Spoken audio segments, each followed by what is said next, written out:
Well, the head coach of the Spartans of Greenbrier East, boys basketball and girls basketball, Jim Justice. Good evening to you, Jim. How you doing, guys?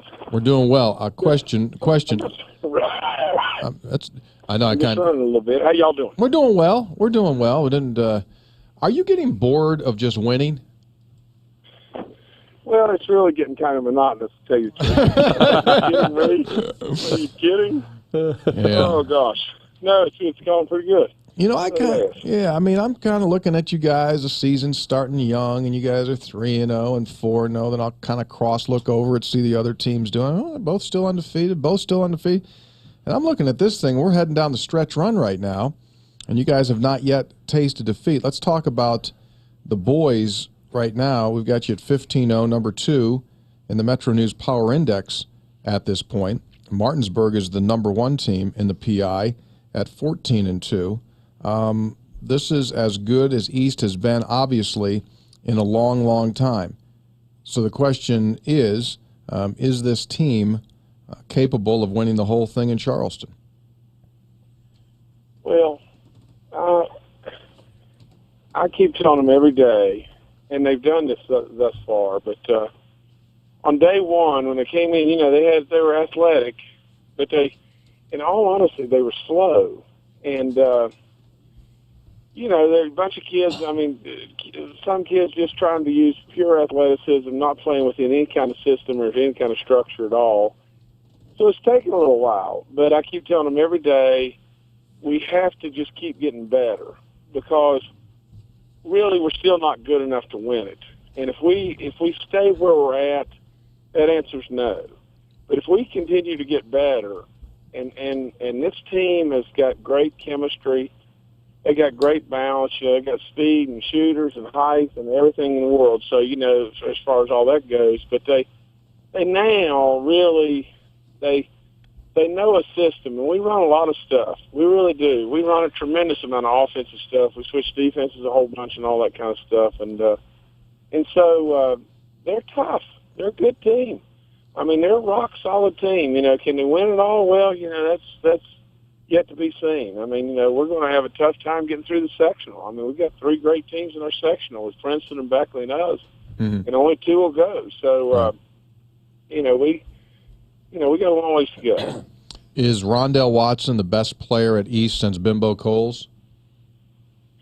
Well, I never saw Bimbo play, but I'm telling you that. And again, I would quote Bobby Boland on this. Bobby said, he watched him all last year. He came out and watched us play when we played Beckley over in the Armory, and he said, "My God, this kid is completely different.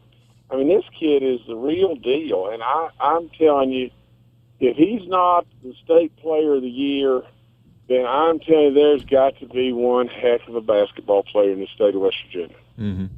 Yeah. Besides West Virginia, he's the real deal. Yeah. That's all there is to it. Besides West Virginia, what kind of schools have been coming in to watch him? Well, there's people that are calling, like, Coach Calipari called the other day. I talked to Coach Calipari the other day from Kentucky. There's everybody calling about him, and everything, and they've seen him before. That's the thing. They've seen him before, and they're just astounded with the fact that he has progressed. I just walked out of the gym. I just got through with practice just a second ago and just left him in the gym with Bryce Woodruff, and they're still in the gym shooting. And so, this kid is he's really dedicated. He's working really hard. Just like Cam Newton said at the banquet the other day, he said, are you committed or are you interested? Well, this kid's committed. Jim, you're obviously not your typical high school coach. Can you give us a quick, I'm sure there's not a typical easy answer for this. What's a day in the life of Jim Justice look like? It's busy. I'll promise you it's busy.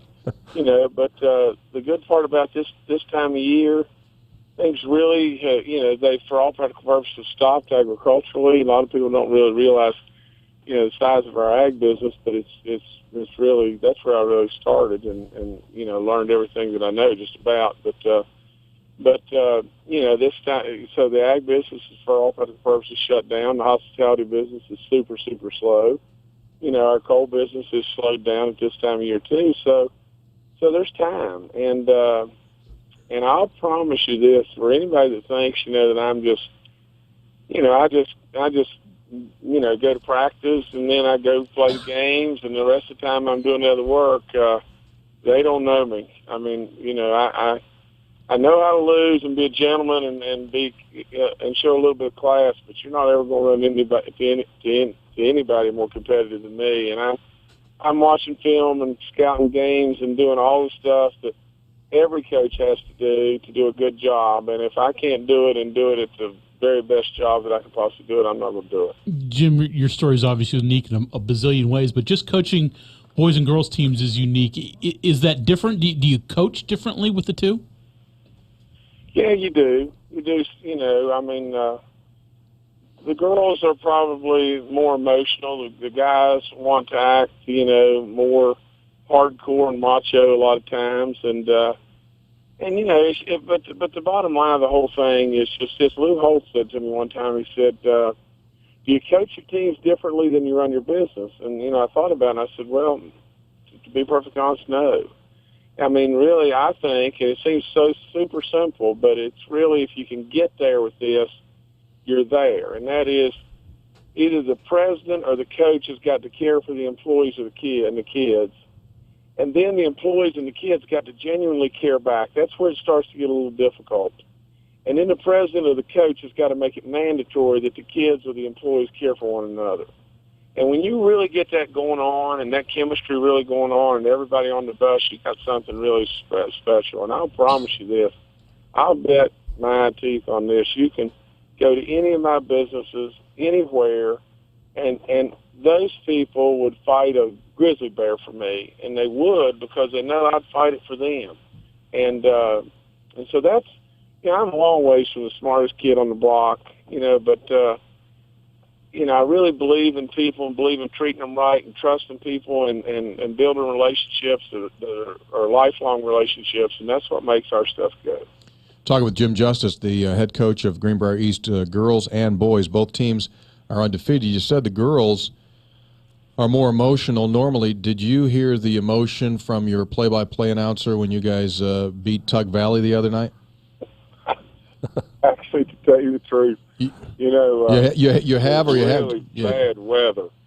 We ended up staying in Charleston, and we were all in there trying to get something to eat. And Jeff Campbell walked in. He had it on his phone the last probably 4 seconds or 8 seconds of his broadcast, and I'm worried about him. I mean, I'm certifiably worried about him. Well, I tell you this.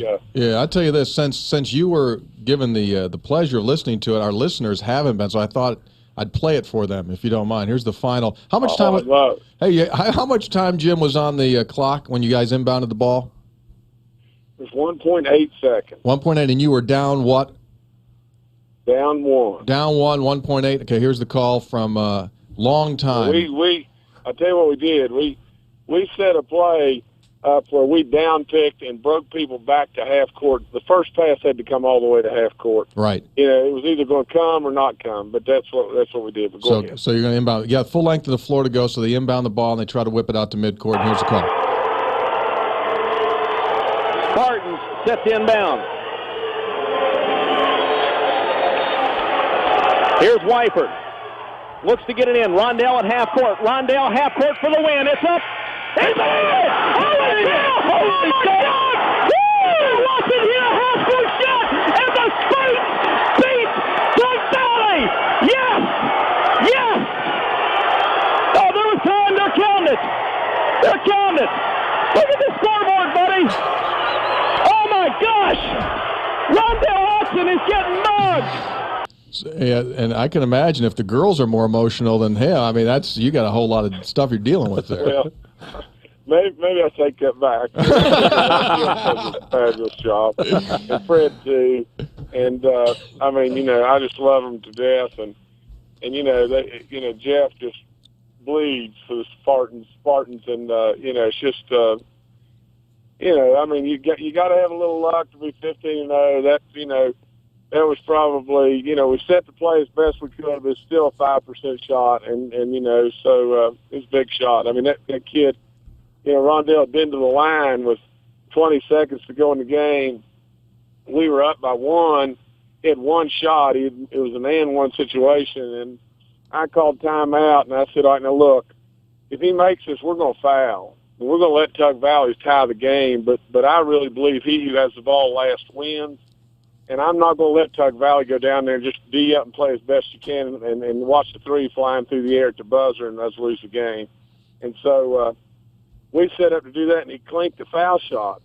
Well, Obi rebounded the foul shot, and some way Rondell ended up with the ball, and they fouled him again, and now he's on the line shooting a 1-on-1 where we can go up by 3, and he clinks it again.